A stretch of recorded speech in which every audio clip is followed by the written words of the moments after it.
Ladies and gentlemen, what's going on? Welcome back to the Betting Talk. Today we have episode 16, UFC Fight Night, Leon Edwards versus Sean Brady, which is taking place tomorrow, March 22nd, 2025. We're going to be taking a look at the four best bets, the parlays, and the props.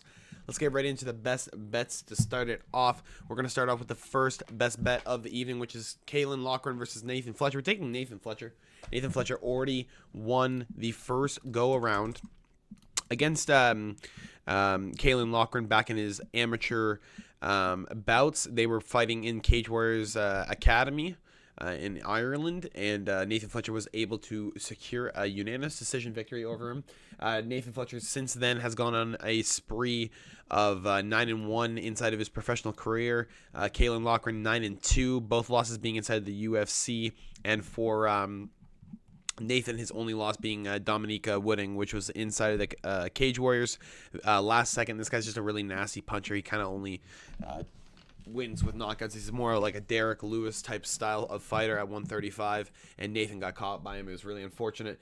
Nathan did look good up until he got caught, but again, very unfortunate they did end up losing that. But Kalen Loughran here, 67% of the time, rematches, the person who won the first one always wins again. Statistics wise, you kind of have to take him, and otherwise I just like Nathan Fletcher. I think he's a little bit more less one-dimensional than Kalen Loughran. Loughran just tries to use his pitter-pat shots to try and earn some points. If Nathan can take him down and maybe get a submission, it'd be pretty impressive. Sitting at a minus 138, I don't mind it. I love the line. Submission line's looking pretty juicy, plus 500. I did slap $10 down on it to win 6 units back. We're gonna move on. Second best bet of the evening, Loner Kavanagh versus Felipe Dos Santos. We're taking Loner Kavanagh. Very, very good fighter. Probably Loner Kavanagh by decision. Felipe Dos Santos is very durable. Did go to a decision with Manel Cap and Andre Lima, both very, very big power punchers and finishers. Loner Kavanagh just having a little bit more success than Felipe when it comes to the feet against other guys. The big left hook that Loner Kavanagh had against Antoine Ho inside of the Contender Series, getting him in the contract, fantastic.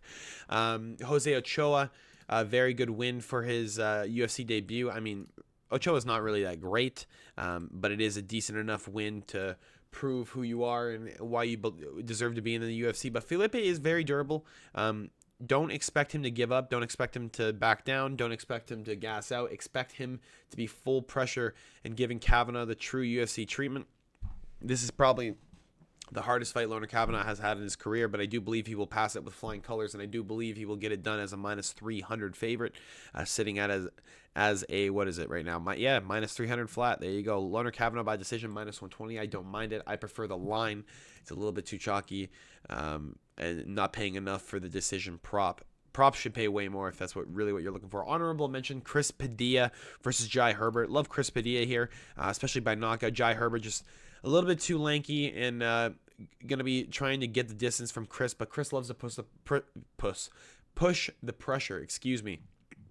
And he does love finishes. He tries not to get the decision. He doesn't want it on the judges' scorecards. He wants to get it done. He has 5 finishes in a row, 2 title wins inside the UNF.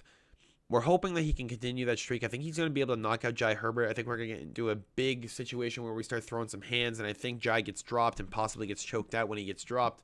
But Jai Herbert is a very, very good fighter, very good Cage Warriors fighter that came up into the UFC.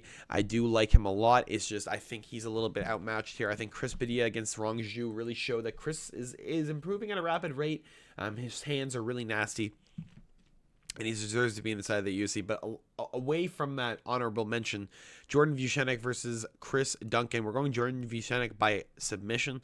A lot of people are picking that this week. I just love it. I love it. Vucenic only losing to Guram Kutateladze.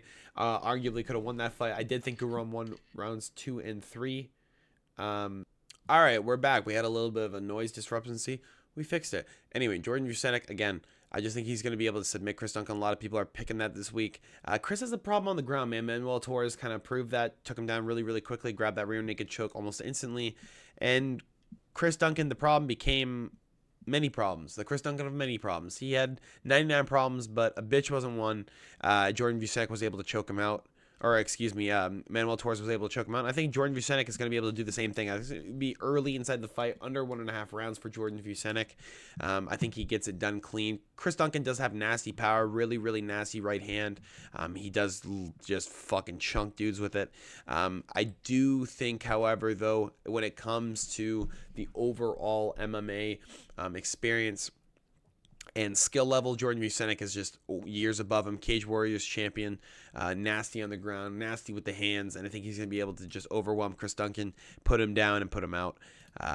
That being the third, we're going to go to the lock of the week. Another honorable mention, Alexia Thanera, most likely getting this a submission victory over Molly McCain. Molly McCain exposed inside the grappling by Bruna Brazil, by Julia Stoliari.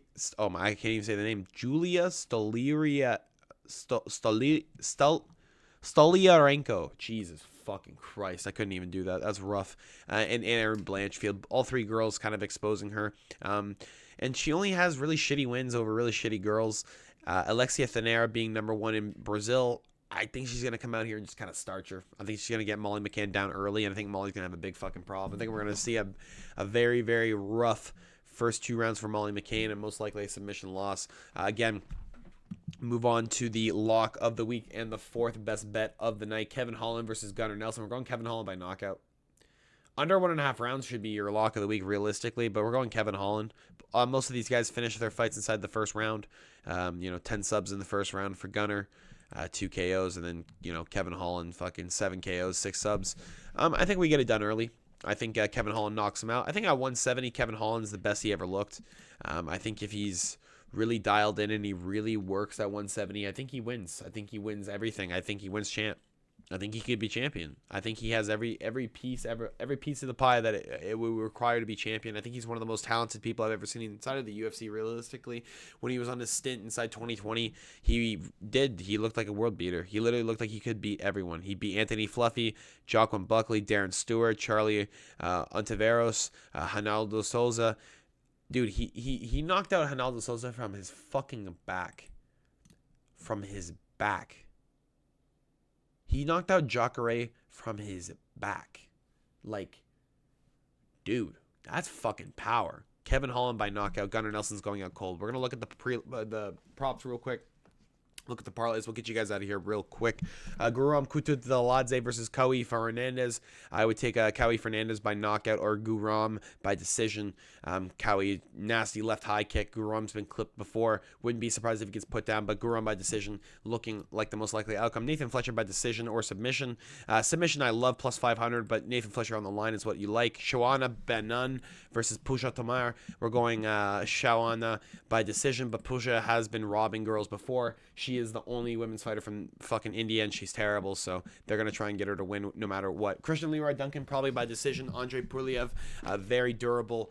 Duncan probably going to have his first decision inside the UFC. Marcin Tybura versus Mick Parkin. We're going Mick Parkin. I was going Marcin Tybura earlier in the week. Again, when I pick flop, I'm usually like an 86% loss, so don't listen to me right now. Marcin Tybura, I did switch off of him. Mick Parkin looks like the more full heavyweight, 265 he weighs in at. Nasty hands, decent enough takedown defense that Marcin I don't think is going to be able to go down to the ground, and if Mick wants it to the ground, that's where we're going. So I think Mick Parkin gets it done via probably KO. He's probably going to finish Marcin Tybura. Tybura usually gets finished if he can't finish the guys himself. I guess we'll see. Loner Kavanagh versus Felipe Dos Santos. Loner Kavanagh by decision seems like the most likely outcome. Felipe just a little too durable to take that KO prop. Jai Herbert versus Chris Padilla. We're going Chris Padilla by knockout, plus 375. And Chris Padilla on the line is sitting as almost an underdog. I love it all day. Nathaniel Wood, Morgan Charrier. Nathaniel Wood does get clipped inside of his fights, but I think he has the better grappling than Morgan, and I think he's going to be getting to the ground. And I think Morgan does have underrated grappling, but when it comes to constant chain grappling, I don't think Morgan's going to be able to handle it. I think he's going to get a little bit tired, and I think that kickboxing is going to start to weigh away from him, and we're going to see a deep second and third round where Morgan can't really move on the ground, and he gets just suffocated. Nathaniel Wood by decision, plus 125 for the line, plus 187 for the decision line. Jordan Vucenic, Chris Duncan, under 1.5 rounds, probably your best bet, plus 140. I love it. Not to go the distance, minus 175, but Vucenic by submission, plus 225. Loving it. Chris Duncan can knock him out, though. That's why it's a little bit sketchy. Molly McCain, Alexia Thanera, submission for Thanera, plus 375. I love it all day. Molly McCain definitely not getting a knockout here. Maybe she does, maybe a spinning elbow or something, but highly unlikely. Kevin Holland versus Gunnar Nelson. Kevin Holland by knockout, plus 260. Under 1.5 rounds, plus 125. Probably your best bet. Probably where you're sitting at. Jan Blachowicz versus Carlos Ulberg. I want to pick Jan. The plus 200 tag seems like an insult. It seems like an insult to a Jan Blachowicz who used to be champ. Did get choked out by Glover Teixeira. A very old Glover Teixeira, but this is not going to be a submission game. Jan Blachowicz is very old, but Polish power, man, never really leaves. Those fucking guys stay young forever, it feels like. I guess we'll see what he can do. I love the plus 200 tag, though. Jan by decision is probably your best bet, to be honest. Plus 450, it's the most money you're going to get. Carlos Ulberg by KO is just a fucking... It's steal your money. If Jan goes out, Jan goes out. I don't think he's going out. Sean Brady versus Leon Edwards. Sean Brady by submission, round 3. We're looking at plus 1,600. I think Sean Brady gets it done. I think Leon Edwards gets overwhelmed with the grappling. Oh, there goes my light. I think he gets overwhelmed with the grappling. I think he just doesn't do as well as people think he's going to do. I don't think the kickboxing is going to be a big problem for Sean Brady. I think we're just going to overwhelm Leon Edwards, shove him against the cage. It's not going to be a Bilal Muhammad situation where he's just going to get pressured back and knocked out. I think Leon Edwards doesn't have that type of pressure situation awareness. I think Sean Brady is just going to wear him out rounds 1, 2, get him in the third, get it done. We're going to move on to the parlays. Early parlay opener. I love this one. Nathan Fletcher, Shawana Banun, Mick Parkin, plus 357. You get 4.5 to 1. I don't mind it at all. I think all three of these guys can win. Shawana is probably your sketchiest pick. If you want to pick a more secure pick, again, we're picking Nathan Fletcher. He just won the last fight. You kind of have to pick him to win this one. Vucenic, Thanera, Kevin Holland. This is kind of like a lock in my opinion. You know, Kavanaugh, Fletcher, Vucenic, Thanera, Holland, plus 731, $30 would get you 270 back. I did place this bet. This is a bet I did place. If you're looking for a little bit later, you're not going to watch the prelims. Sean Brady, Kevin Holland, Thanera, Vucenic, plus 473. If you want to take a cycle parlay, this is the cycle parlay I am taking this week. Pay very close attention. We're taking Jordan Vucenic via submission. We are also taking Loner Kavanaugh via decision. And we will also be taking by knockout either Kevin Holland or Chris Padilla. We're going to be taking Kevin Holland because it's more likely. $25 does win you 5-3-6 for this cycle parlay. Cycle is where you pick one submission, one decision, one KO, all three of a cycle, and you hope to God that it fucking hits. I mean, 20 to 1 is not bad for that. And it's very, very possible it does happen. If you're looking for more of a safe prop parlay, you want to earn a little bit of money and you're not sure how you feel about it. I mean, this is probably what I like. And then you can just take the fucking not to go the distance here. Jordan Vucenic by submission, Loner Kavanaugh, Thanera, Fletcher. Not to go the distance for Gunnar Nelson, Kevin Holland. I mean, Nelson and Holland are not going the distance. Those guys are all pure finishers. Gunnar just gets knocked out if he doesn't win, so it's what's going to happen. Nathan Fletcher versus Kalen Loughran. Fletcher won the first bout. I can't go against him. Alexia Thanera versus Molly McCain. Molly McCain proving that her grappling is worth fuck all. And Alexia's Brazilian, has nasty wrestling, looks really good in the LFA. I kind of have to pick her. Loner Kavanaugh versus Felipe. Felipe is just a durable fighter that kind of eats shots. Arguably could have lost to Victor Altamirano, in my opinion. And then Jordan Vucenic versus Chris Duncan. Again, Chris can drop him, but I think Vucenic has the grappling advantage. I think that's where we're going early on. That's all I got for you guys today. I mean, that's the parlays I really got. I can't really go much more because then it's just kind of sketchy. If you guys are looking for a lock parlay, like a lock parlay, I'm not going to lie, man. That's probably your lock. Thanera and under 2.5 rounds for Holland. Like, there's not much else. Plus 131, you get double and a little bit back. That's the best I can give you this week for a full lock that's going to pay you something. That's all I got for you guys this week. Hopefully you guys did enjoy so far. If you guys did, make sure to drop a like and subscribe if you have not already. I'll see you guys tomorrow or today, I guess, when I upload this for the UFC Leon Edwards versus Sean Brady live stream. We will be doing a full fight companion. I cannot stream the fights. You guys keep typing in the chat. Put the fight on the screen. I can't. I get banned for that. It's a fight companion. We're just talk shit. We watch the fights. We have a good time. I will see you guys all later this afternoon for the fights. Peace.